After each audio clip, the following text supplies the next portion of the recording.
Hello! Le traditionnel appel à participation au podcast en commun. Le mois prochain, le thème de l'épisode est anecdote autour de Noël. Donc ça peut être une anecdote dans la période de l'Avent, donc par exemple dans le mois de décembre, ou pendant Noël, ou même après. Enfin bref, il faut qu'il y ait un lien avec Noël quand même, mais c'est pas spécifique au jour de Noël. Et ça peut être une anecdote bien entendu drôle, joyeuse, heureuse, émouvante, touchante, mais aussi triste ou autre. C'est à vous de voir en fait ce que vous avez envie de partager. C'est un enregistrement de 10 minutes maximum. Je sais pas si vous savez, mais il y a un site internet qui se réfère au podcast, donc c'est le site encommunpodcast.fr. Et en fait, maintenant, j'ai pris l'habitude de mettre en place en fait une liste soit de questions, soit d'idées en fait, pour aider peut-être les personnes qui en auraient besoin. Vous n'êtes pas obligé d'aller la voir, pas du tout. Quand même, le but c'est de laisser une liberté quand même aux gens. Donc si vous avez pas envie d'aller le voir et que vous savez déjà ce que vous voulez dire, il n'y a pas de problème. Mais je sais qu'il y a des personnes qui auraient besoin d'avoir quelque chose de plus guidé ou qui aimeraient participer mais qui n'ont pas forcément d'inspiration. Vous pouvez aller voir l'article que je vous mets en barre d'infos sur le site qui va vous donner en fait des petites pistes de réflexion ou des questions voilà, pour vous donner l'idée en fait de l'anecdote pour laquelle vous voulez partager. Et encore une fois, c'est toujours le même concept, l'enregistrement donc qui se fait avec un portable très facilement doit faire maximum 10 minutes, à envoyer par email à l'adresse contact@encommunpodcast.fr. Et vous avez jusqu'au 20 novembre pour participer. Voilà, donc je vous attends nombreux et nombreux. Et sur ce, on commence la vidéo.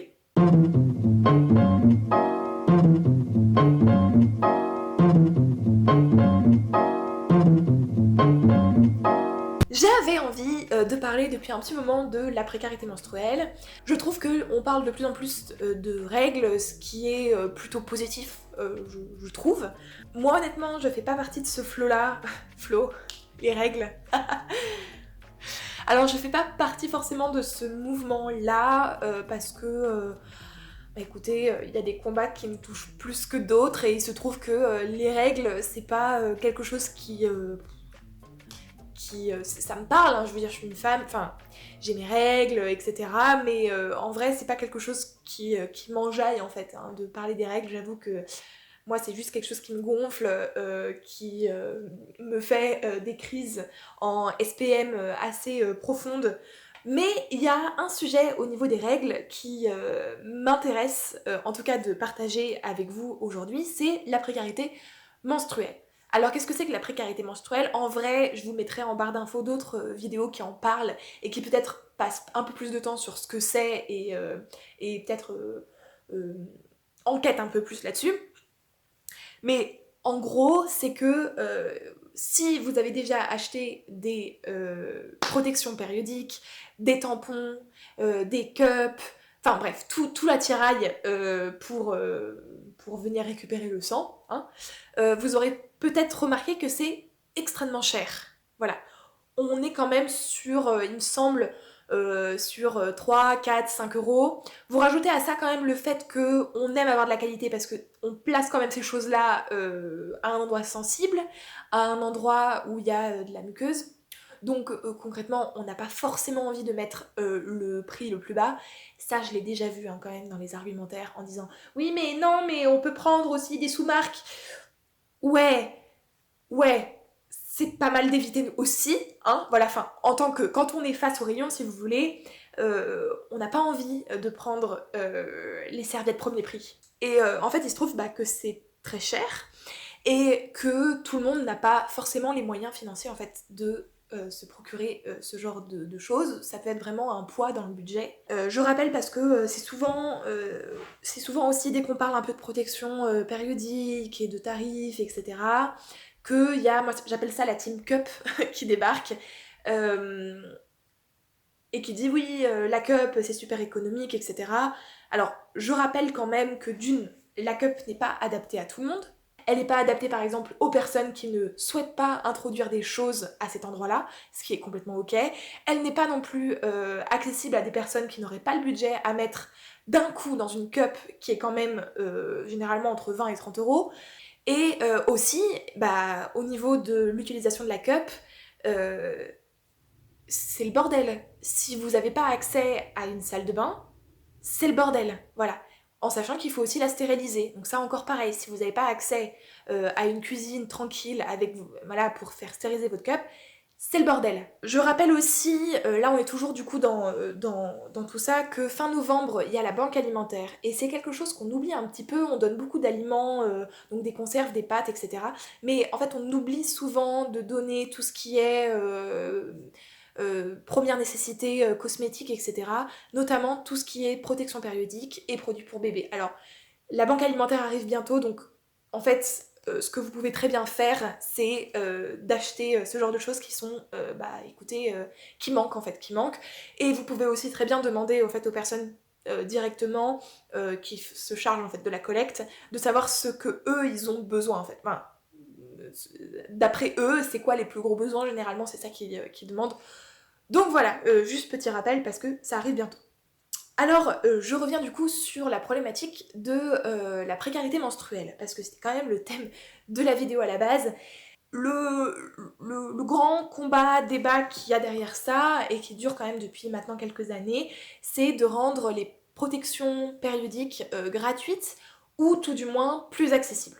Moi, en fait, mon malaise, c'est pas vraiment un malaise, mais c'est plus un peu une opinion, une distance en fait que j'ai par rapport à ça, c'est que souvent en fait dans cette problématique-là, on oublie le mot précarité. Moi, j'achète des protections périodiques assez régulièrement, et en fait, je n'ai pas besoin de les avoir gratuites. Voilà, je peux les payer, ça n'a pas de poids littéralement en fait dans mon budget parce que je gagne suffisamment bien ma vie en fait pour payer ça et donc ça n'a aucun impact en fait sur mon budget global.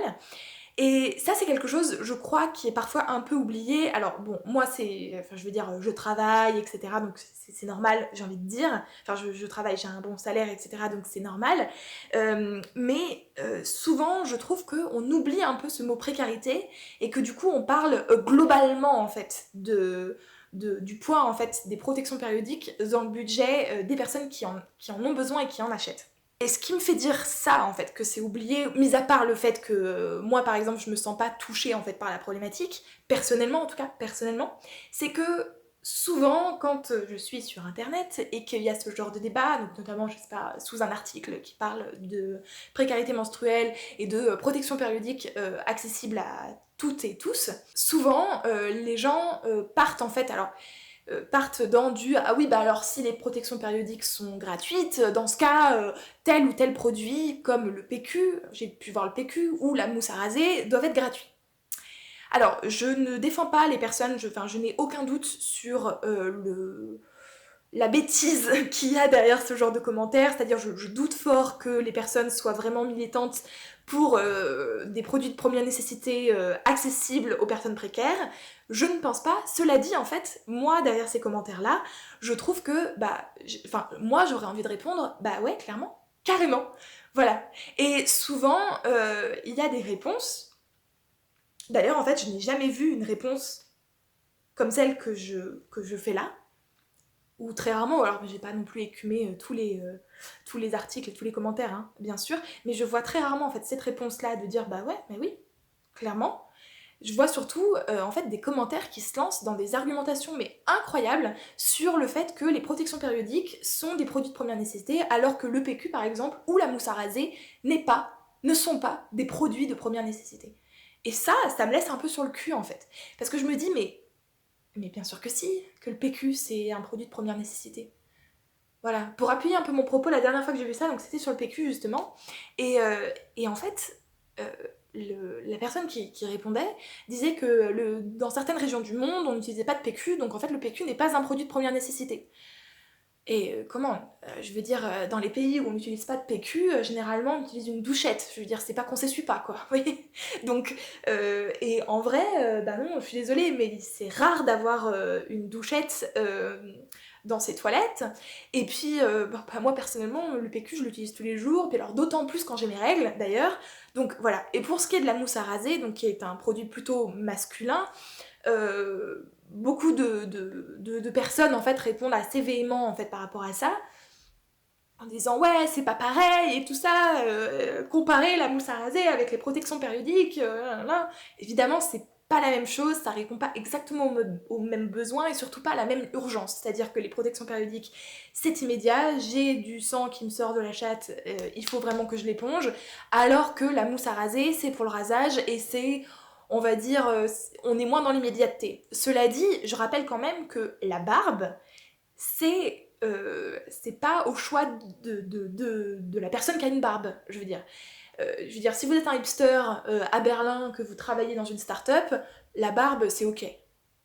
Complètement ok. Par contre, si vous travaillez à McDo, c'est peut-être pas ok. Voilà, alors je sais pas, j'ai pas du tout lu la politique de McDo, mais il me semble pas dans ma mémoire avoir vu des personnes travailler à McDo avec une barbe. Voilà. Donc, peut-être que j'ai faux, mais je sais qu'il y a des milieux où, non, en fait, on exige que les personnes soient rasées. Voilà. Donc, ça n'a rien à voir avec, le problème de l'épilation pour les femmes. Ça n'a rien à voir, c'est-à-dire que quand les mecs me posent la problématique de la barbe et que moi je leur pose la problématique des jambes et des aisselles, je temporise un peu. Mais bref, tout ça pour dire que ça reste quand même que le PQ, la mousse à raser, le savon, peut-être même le déodorant. Alors on me dira que oui, mettre du déodorant, on peut s'en passer. Oui, c'est vrai, mais ça reste quand même des produits cosmétiques que la majorité utilise et que, pareil, hein, sentir la transpi, c'est pas toujours accepté collectivement. Bref, voilà. Donc en fait, il n'y a pas que les protections hygiéniques qui sont des produits de première nécessité. Il n'y a pas que les produits, il n'y a pas que les protections hygiéniques qui coûtent une blinde en vrai. Je veux dire, il y a beaucoup de choses qui coûtent cher et qui ont un poids en fait dans le budget des personnes précaires. Et ça, en fait, ce genre de débat que je peux voir en commentaire dans les articles, ça me pose souci en fait parce que moi j'ai juste l'impression que du coup le mot précarité en fait est complètement oublié et que en fait ce débat là de la protection périodique gratuite, ça devient plus un débat féministe, ça l'est un petit peu, on est bien d'accord, plus qu'un combat en fait contre la précarité. Or, je pense que c'est avant tout un combat contre la précarité et non pas un combat féministe. À l'échelle société-système, j'aspirais effectivement à avoir en fait un espèce de système qui fait que tout produit est gratuit, etc. Mais bon, bref, je vais pas expliciter ça plus qu'ici, hein.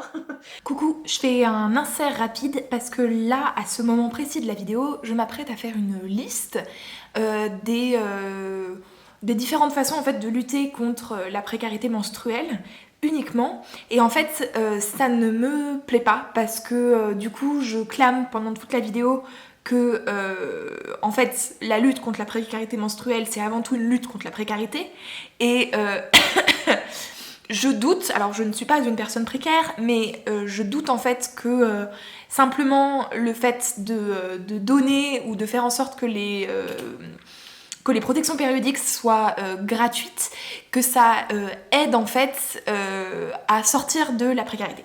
Voilà.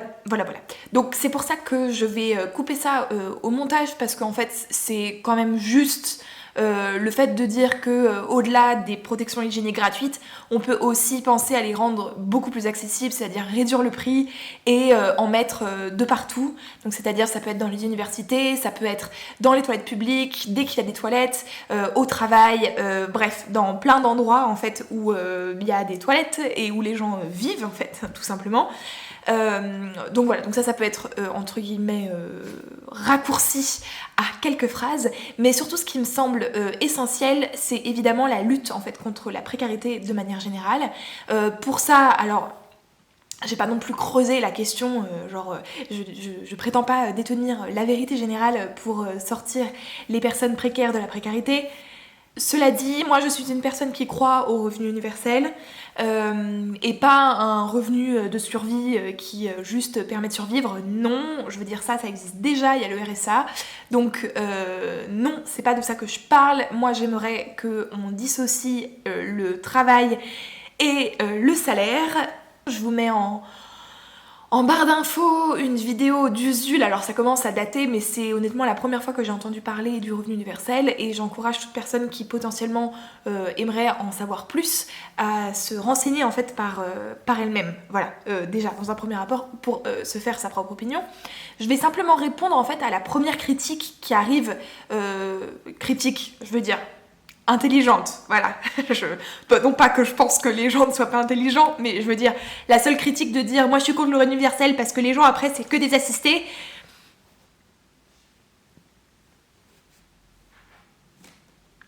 La critique la plus pertinente en fait que j'ai contre le revenu universel, c'est sur comment en fait le système financier va réagir avec un revenu universel. Donc ça veut dire en gros que on aura l'assurance en fait d'avoir un certain seuil et d'argent en fait, voilà, monétaire.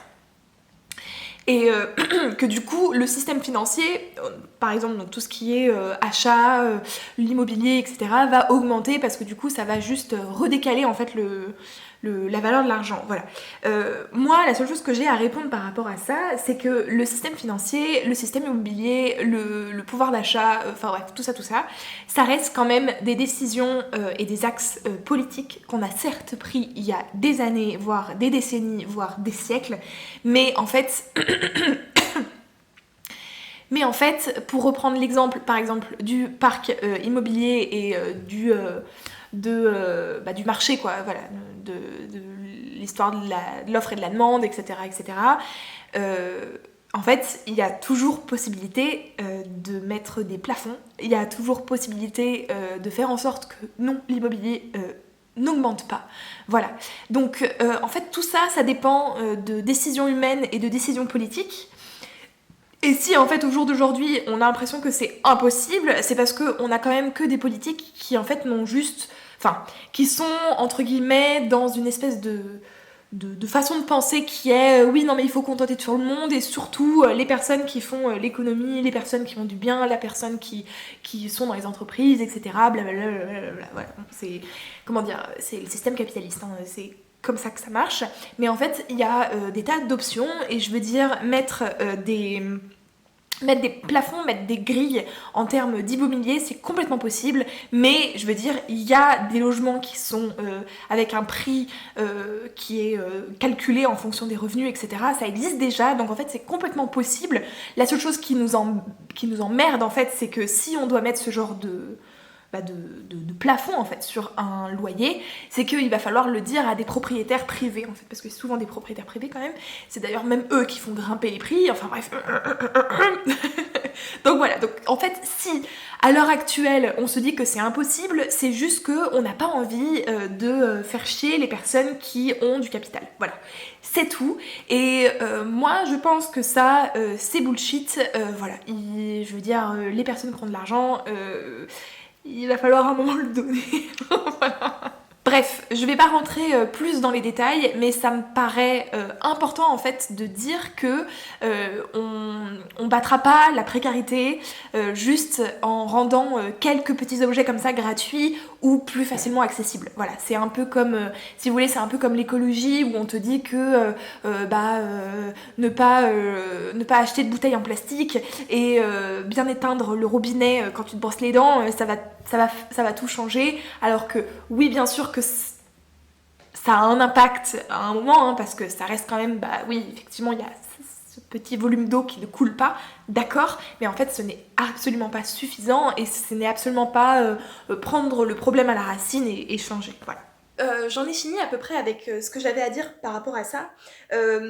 Moi c'est vraiment, voilà, si je devais conclure, c'est que toute cette question, toutes ces problématiques en fait autour de la précarité menstruelle, souvent elles deviennent surtout un combat féministe, et je nie pas le côté féministe en fait de ce genre de combat, c'est pas du tout le propos, mais en fait je pense qu'il est important que ça reste avant tout en fait une lutte contre la précarité et non pas une lutte féministe où on va seulement en fait défendre l'intérêt des femmes alors que en fait c'est avant tout les personnes précaires, voilà.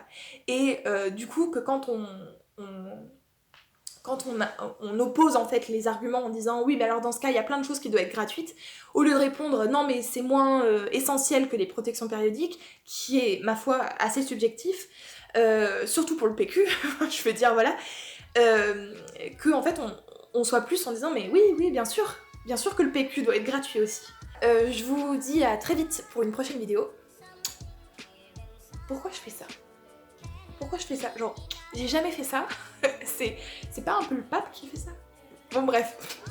Ciao.